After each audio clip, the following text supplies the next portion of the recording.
Check engine light on? Take the guesswork out of your check engine light with O'Reilly Veriscan. It's free and provides a report with solutions based on over 650 million vehicle scans verified by ASE certified master technicians. And if you need help, we can recommend a shop for you. Ask for O'Reilly Veriscan today.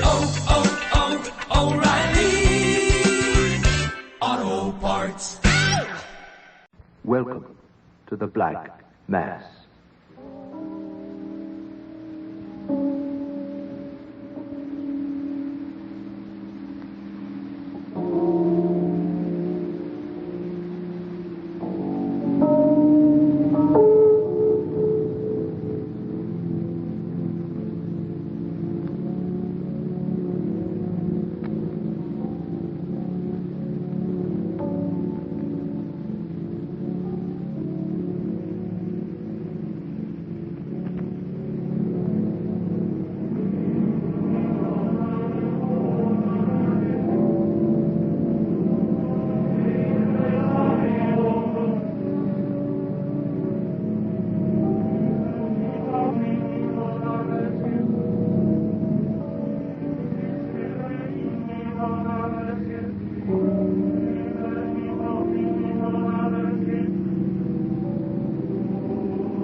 Tonight, a ghost story by Ambrose Bierce.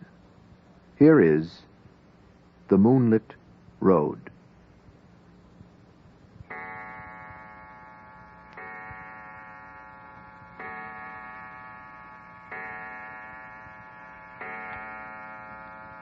You haven't touched your tea, Mr. Stephen.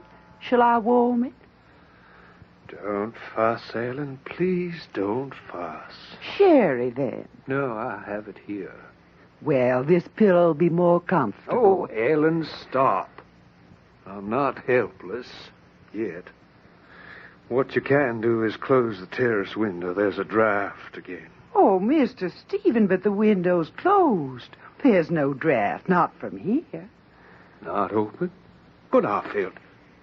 Oh, yes, well... Never mind, then. It's a chill you have, Mr. Stephen. And I'm going to have Billy fetch Dr. Benson. For God's sake, stop, Ellen. Stop it. Get Billy to stoke up the fire, and that's all. Now, let me alone. Yes, sir. No? Not a draft? Well, they'll have the house to themselves now soon enough. As you can see, I am the most unfortunate of men. I am rich. I am respected and well-educated and, until just recently, of sound health. I'm the only child of Joel and Julia Hetman. My father was a well-to-do country gentleman. His wife, my mother, was a beautiful and obedient woman, to whom he was passionately attached with what I now can suspect was a jealous and exacting devotion. The details that I can relate hardly add up to a story. Indeed, they could fit together in any number of ways. I've imagined all sorts, with feelings so opposed that they've worn down finally to no feeling at all. Doesn't matter now. It ought never to have mattered. Briefly, then, I was a student at Yale. One day I received a telegram from my father of such urgency that in compliance with its unexplained demand, I left at once for home.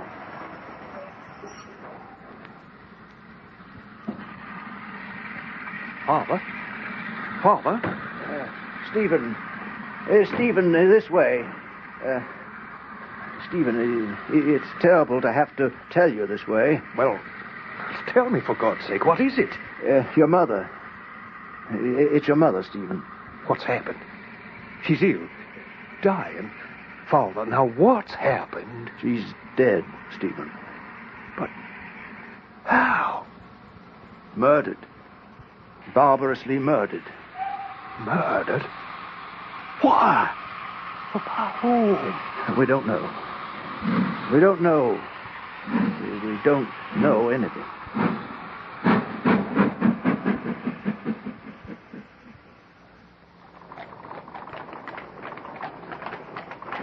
I had gone to Nashville. I didn't expect to be back before the following afternoon. There was a complication, and I returned home the same night. It was late, nearly dawn. I found I had no latchkey. I didn't want to wake the servants, so I walked around to the back. I don't know why. The doors are always locked. But to my surprise, the back door was open. It was standing open, as if someone had just used it. I entered and went upstairs to your mother's room. In the darkness, I stumbled over her. I'll spare you the details, save to say that she was already dead. Strangulation. But why? Was anything taken from the house? Nothing. So far as we could see. But what about the servants? Hadn't they heard any sound? No, nothing. And the assassin? Is there no trace of him? Nothing. But those terrible finger marks on her throat. Dear God, that I may forget them.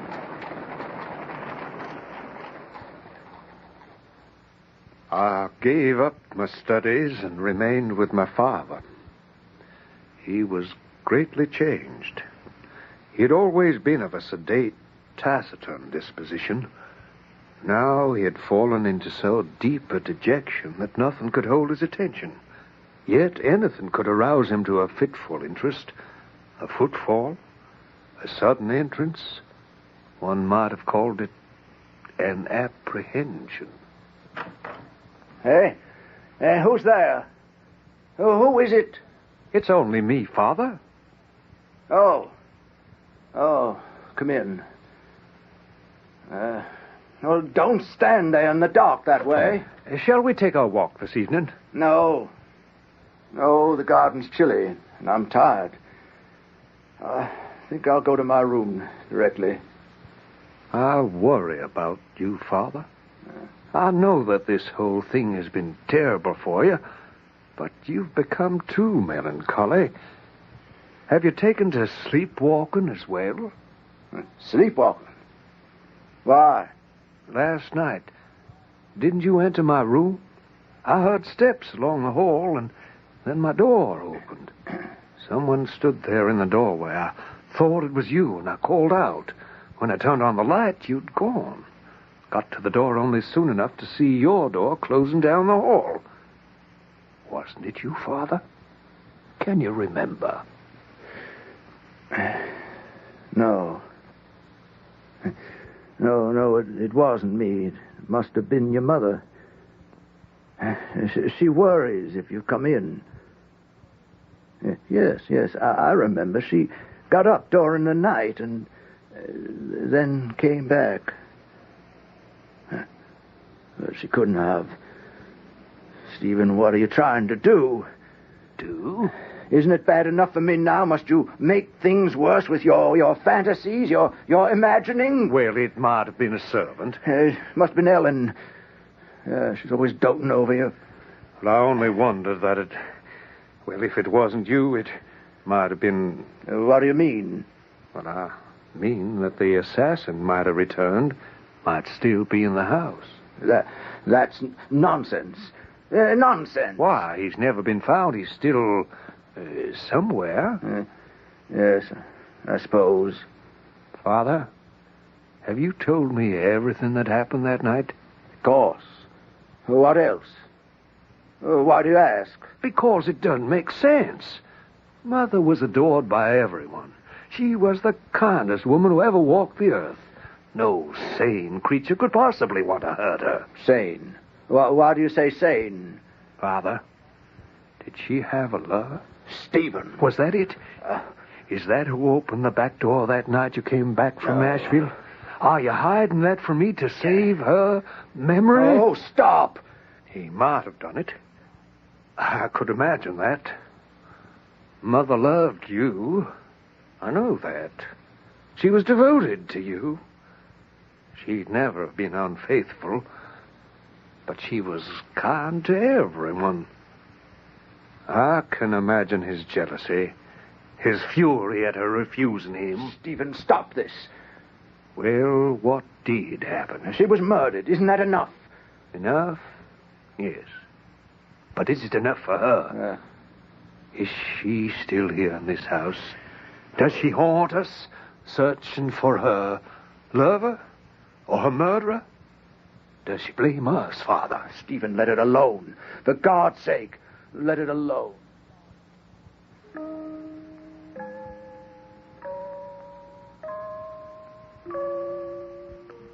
I never saw her, but I was convinced that her ghost walked the house. The terrible cold of the presence of the dead was everywhere. Perhaps he saw her. I could not. But there were moments at night. Stephen. Oh, Stephen. Mother? Stephen. The iciness of the grave. The smell of decay. No. I won't see you. I can't. But I imagined I saw her face hideous, white with hate, rotting. No, go away. I am not your assassin. I am not your assassin.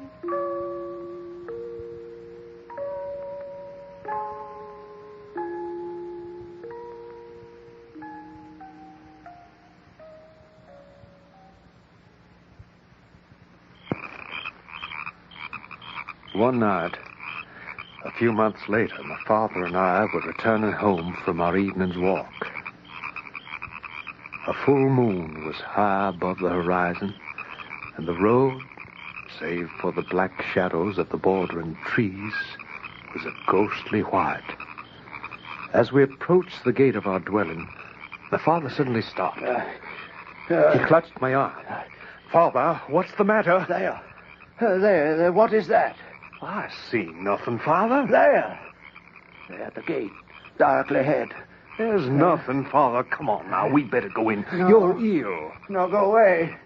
Oh, go away. Father, what do you see? No, Julia, no. No. I tried to follow him, but for some reason couldn't move from the spot. Go away. The chill had touched my face. Julia. It was all about me. Julia. I couldn't turn my head. No. Leave me alone. Leave me alone. When I turned to look for my father, he was gone. And in all the years that have passed, no whisper of his fate has reached me. I remained here. My youth of brilliant parts and promise faded. Its life-blood drained, sifted into the darkness and the silence of this house. Voices seek me out. I hear them not, but only doubt. Doubt and emptiness.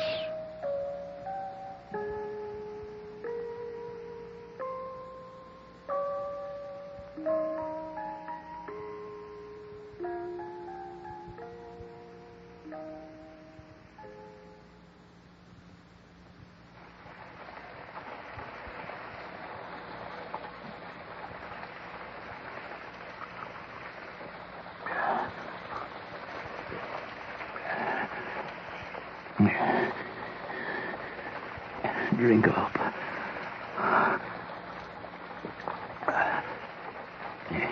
Drink up.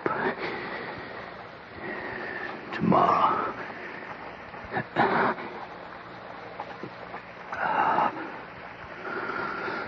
Today, I suppose you'd say I was alive. Alive. And tomorrow. Well, there's no tomorrow.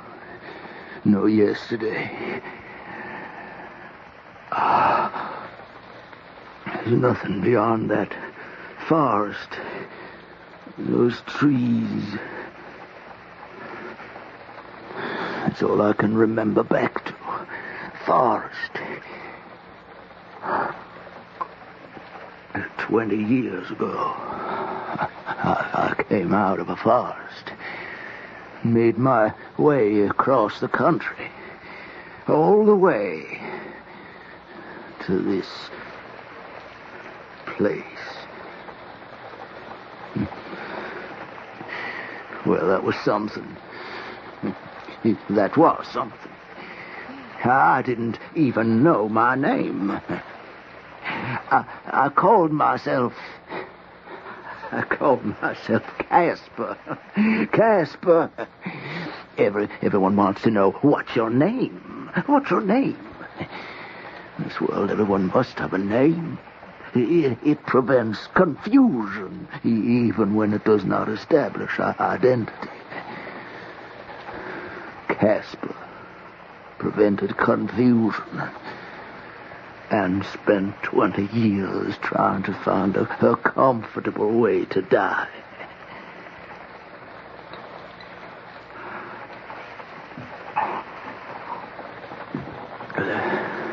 There's some small light, though, of a past.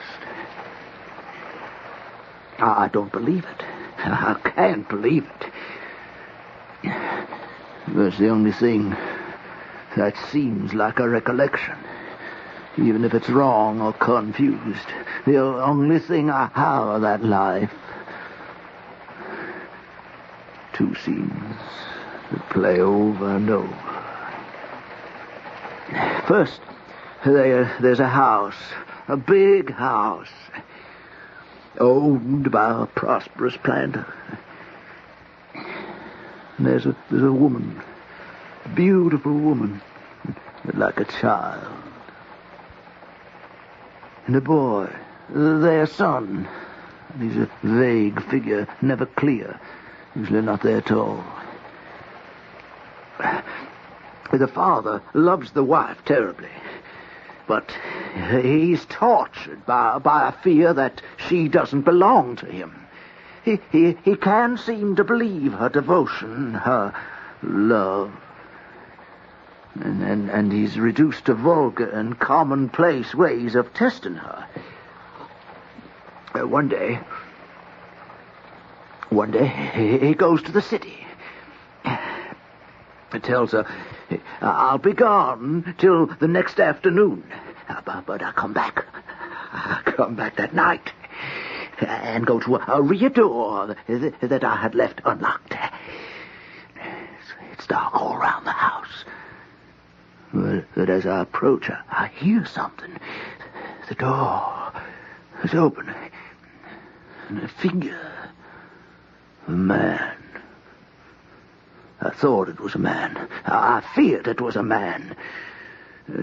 Sometimes now I can't even believe it was human. He headed straight for me, then just disappeared in the dark. I didn't know where to chase him.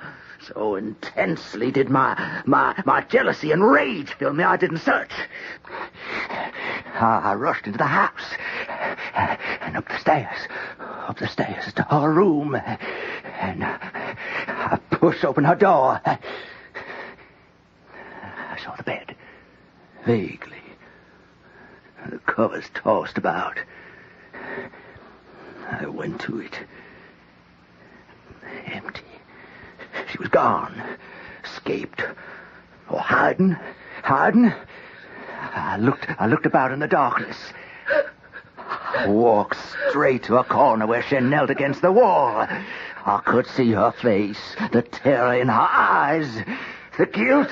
Her hands were at her throat. I kneeled on her struggling body, and there in the darkness, I strangled her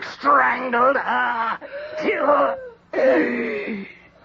she was dead.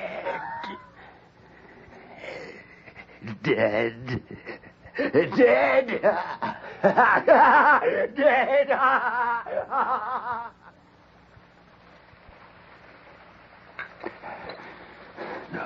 No, it never happened. It never happened. I don't believe it. Oh, I was possessed.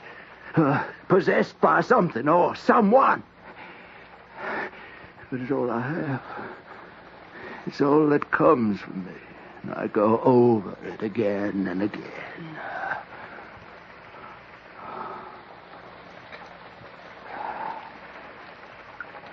No. There's another scene. Another dream. Another vision of the night. I stand among shadows along a moonlit road. Someone is with me. I cannot see who. But there's another presence. Ahead. Where the road ends at a gate. In the shadow of the large house. I catch the gleam of white garments. Then the figure of a woman before me on the road. My wife, Julia, murdered. Death in the face. Marks on the throat. Eyes affixed on mine with an infinite sadness. Sadness, not hate. Not menace, but the apparition terrifies me. Terrifies me. Still terrifies me. She still reaches out to me here. No. No.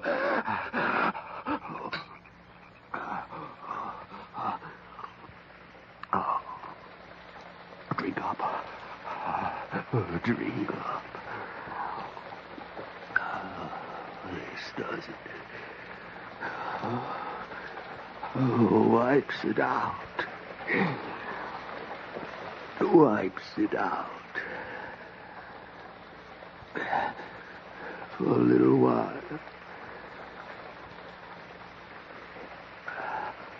For a little while.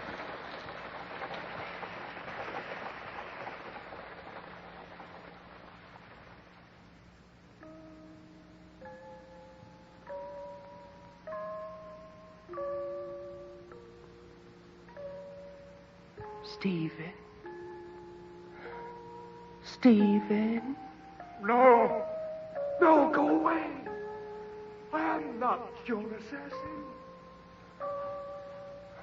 It's no use. And it only confuses me why he's so fearful. He doesn't see me. He never saw me. I can't imagine what he would see now.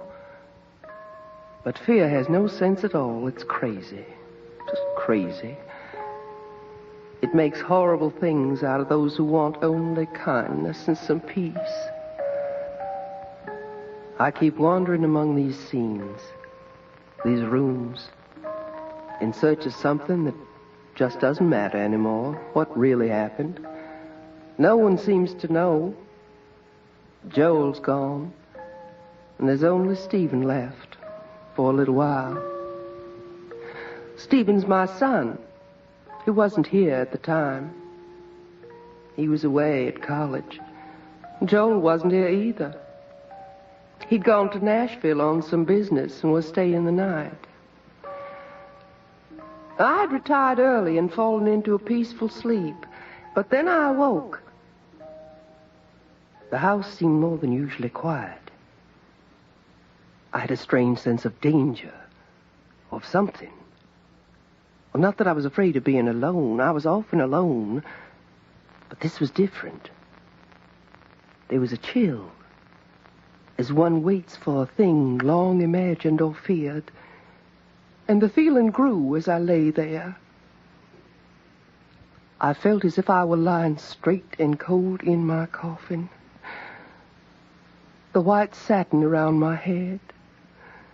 The smell of dried flowers. A little bouquet I held in my hand. I wanted to pull my fingers apart, but couldn't, as in a dream. strained for some sign of life in me. And then... Oh... I could feel my heart pounding. It was a dream. I sat up in the dark and listened. My own heart was the only sound at first. I listened, and after a while I wondered if the beating came from inside me or somewhere else. I tried to hear which.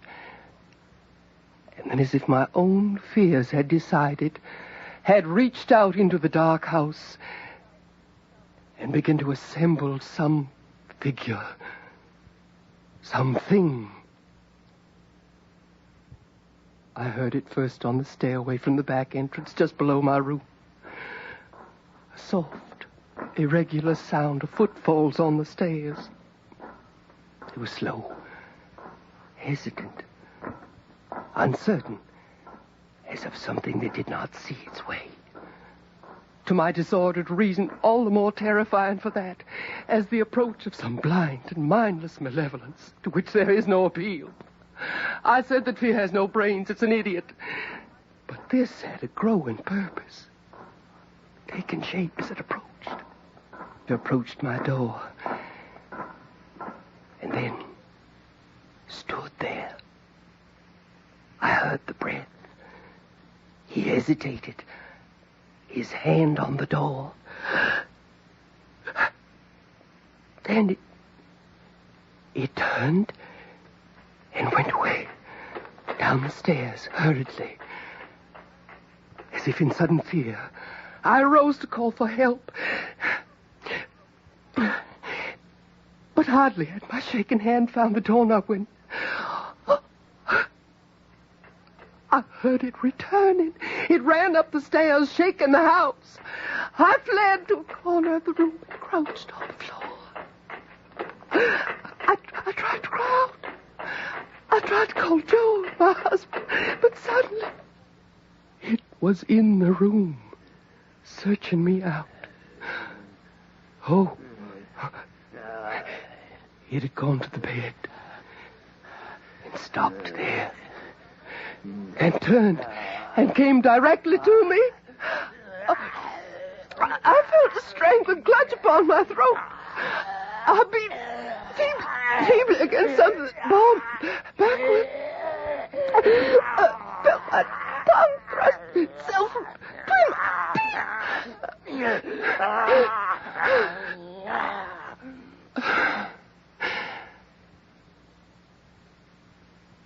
And then I passed into this life. No, I have no knowledge of what it was. The sum of what we know at death is the measure of what we know afterwards. No new light falls upon any page of it. In memory is written all that we can read. We hide in the dark and peer out into the dim light of the present and the fading past. But there is one more scene. A night. We know when it is night, for then you retire to your houses, and we can venture from our places of concealment to move unafraid about our old home, to look in at the windows, even to enter rooms and gaze upon your faces as you sleep. I could see my husband Joel, then Stephen. How strange they looked. How lone. Had they loved me after all? They were saddened and aged by my departure. I tried so often to make them see me, some way to let them know I was here, and send them my great love and pity. But always if I dared approach or wake them in their sleep, they would turn toward me the terrible eyes of the living, frightening me. And I would hesitate, as if my hand was now upon the door, and turn away. On this night I had searched for them, but they were nowhere in the house. I looked about the moonlit lawn, and then moved in the white light along the path to the gate. Suddenly I saw them on the road. They had stopped walking and were looking toward the house. I heard their voices. They stood in the shadow of a group of trees. They stood near, so near. Their faces were turned toward me. And Joel's eyes were fixed on mine. He saw me. At last he saw me. All my terror and hesitation was gone. He sees, he will understand. I moved forward, smiling and consciously beautiful, to offer myself to his arms, to comfort him, to speak words that would restore the broken bonds between the living and the dead. Joel. Joel. Joel. But his face went white with fear. His eyes were those of a hunted animal. Leave me alone. He backed away and ran. No. Ran right into the woods. No.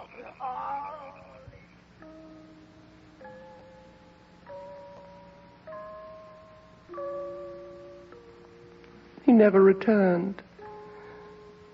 Maybe he died and wanders about some other place as I do here. And Stephen, poor Stephen, is left even more alone. You haven't touched your teeth. I've never been able to make him know that I'm here, watching him, longing to care for him as a mother should. Well, this But soon he too must pass to this life invisible and be lost to me. Lost. There's a draft again. Oh, Lost. Mr. Stephen, but the window's closed. There's no draft, not